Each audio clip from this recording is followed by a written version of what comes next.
그러니까 행렬이라는 측면이 이제 어떤 이제 하나의 수학의 구조를 하나 만들어내는 거죠. 행렬이라는 구조를 만들어요.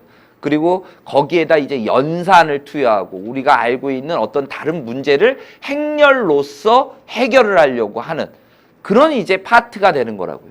그러니까 행렬이란 무엇인지부터 그 출발 배경을 아셔야 되는 거죠. 그러니까 행렬이라는 거는 그냥 느낌만 가지고 가셔도 돼요. 직사각형 모양으로, 그러니까 수 또는 문자를, 이런 말이 나와요. 수 또는 문자를 직사각형 모양으로 배열을 합니다. 직사각형 모양으로 배열한다고 그랬으니까 이런 배열을 해주는 거예요. 이런 배열. 직사각형 모양으로 배열을 했죠. 이렇게 점을. 그리고 이렇게 괄호로 묶어 놓은 것을 우리가 행렬이라고 합니다. 이거는 우리가 외우는 게 아니죠. 오늘 집에 가면서 뭐 복습을 한다. 우리 재학생들 인강 끝나고 복습한다라고 했을 때 밑줄 그어가면서 수 또는 문자를 직사각형 모양으로 배열, 수 또는 뭐 영어 단어 외우듯이 그렇게 적는 건 아니에요. 그냥 느낌만 받으면 되는 거죠. 행렬이라는 건 이거구나.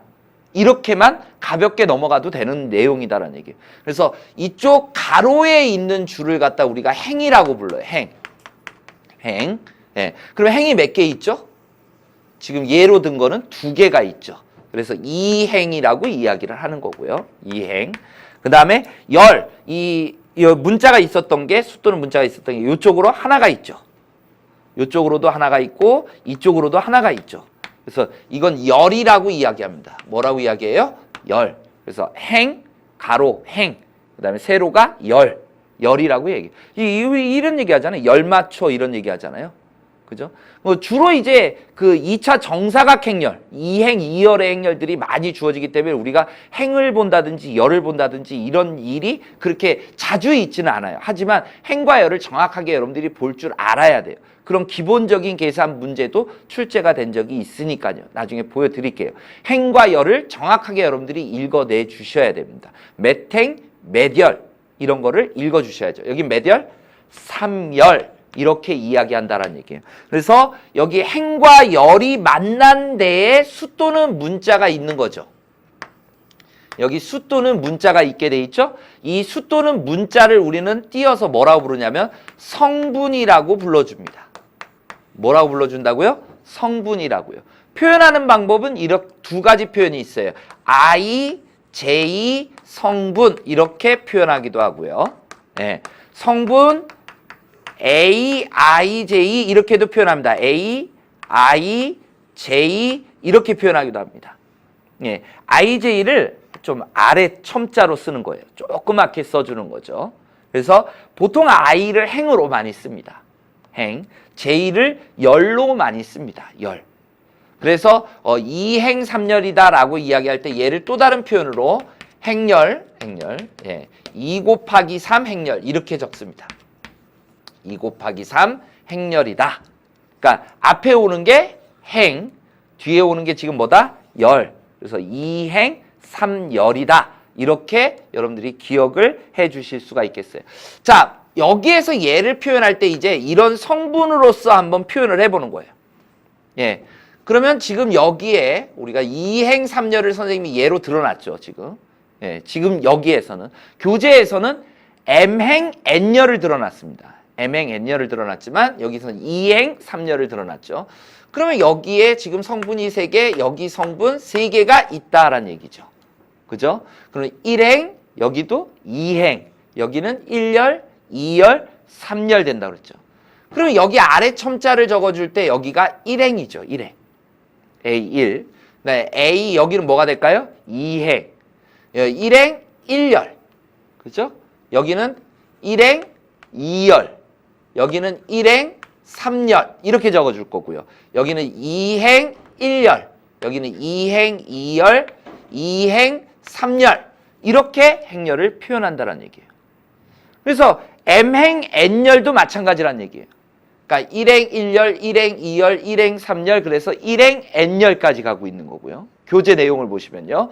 1행 1열, 2행 1열, 3행 1열 해서 M행 1열 맨 마지막에 여기 맨 마지막 오른쪽 맨 아래에 있는 거는 M행 N열 이렇게 표현되어져서 나온다는 얘기죠. 일단 기본적인 문제로서 우리가 이 개념만 가지고 수능에서도 문제가 만들어진다는 얘기예요. 그래서 어떻게 보면 첫 번째 유형이 될 수가 있는 거죠. 예. 네. 첫 번째 유형이라고 할 수 있는 게 성분 표현이라는 겁니다. 성분 표현. 성분 표현으로서, 성분 표현이라는 말보다는 성분 정의라고 할게요. 정의. 정의. 이 수학에서 이 정의라는 건 약속이죠. 약속. 이렇게 성분을 약속하자라고 했을 때 여러분들이 이 정의를 바탕으로 해서 행렬을 만들어내 주셔야 되는 거예요. 그리고 그 다음 스텝으로 넘어갑니다.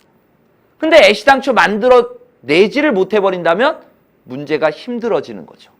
예, 그래서 이런 유형적인 문제가 한 문제에 등장한다는 거죠. 많이 봤을 거예요. 뭐 예로 들어드린다면 A, I, J를 뭐 I 플러스 J 마이너스 1 뭐 이렇게 정의하겠다. 그러면 앞에 있는 게 행이라고 그랬고 뒤에 있는 게 열이라고 그랬잖아요. 아, 행과 열을 더해준 다음에 1을 빼준 거가 바로 그 행열의 성분이 되고 있구나. 이렇게 약속을 하는 거죠. 그럼 문제의 난이도를 높이는 방법은 아주 간단하죠. 이 정의를 계산을 복잡하게 만들어버리면 되는 거죠. 그러니까 그런 문제들이 이제 뭐 수능 특강이라든지 수능 완성 이런 데에서 우리가 문항들을 연습할 수도 있을 거다라는 얘기예요. 그런 대비를 조금씩 해주는 거죠. 어떤 뭐 삼각 방정식의 해로 가게 해버릴 수도 있고요. 해의 개수, 근의 개수 이렇게 갈 수도 있는 거고요. 그럼 또 여러분들 일반적으로 삼각함수 그러면 또 끔찍하게 싫잖아요.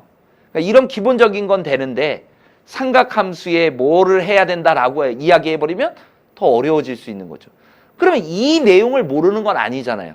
그럼 그 문제를 해결하기 위해서 뭐가 필요한 거예요? 삼각함수의 삼각 방정식이 필요한 거겠죠. 그럼 그 부분만을 채우면 되는 거예요. 아, 나 이 문제 못 풀었어. 그러니까 역시 1학년 내용이 부족했구나. 그래서 다시 어디로 돌아가요? 1학년 내용 들어가가지고 1학년 내용을 쭉 풀어온다라는 거죠. 이게 잘못된 공부라는 겁니다. 그러니까 일단 수학 1부터 시작을 해가지고 쭉 가시는 거예요. 가다 보면 막히는 게 나타날 거 아니에요. 그 부분만 채워내면 되는 거예요. 따로 띄어가지고 여러분들이 공부를 하신다든지 뭐 공부하다 잘 안 되는 거 있으면 뭐 정리해 달라고 요청을 한다든지 그런 작업으로 여러분들이 공부를 해 나가셔야 되는 거지. 아, 내가 지금 이게 안 되는 게 1학년 수학부터 이게 안 돼 있기 때문이라고 착각을 하는데 아니란 얘기예요. 1학년 내용은 어디까지나 간접 출제라는 점을 알아두셨으면 좋겠습니다. 무슨 출제요?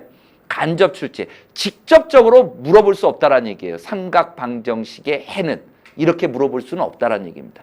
그러니까 문제 속에 중간중간에 그냥 포함돼서 나오는 거. 그런 거를 내적 문제 해결이라고 하고요. 일반적으로 여러분들이 들어봤던 용어로는 통합형 문제 뭐 이렇게 들어봤을 겁니다. 그래서 그런 내용들을 조금만 기억해 주시면 되겠죠. 실제 문제를 하나 연습해 보겠습니다. 이런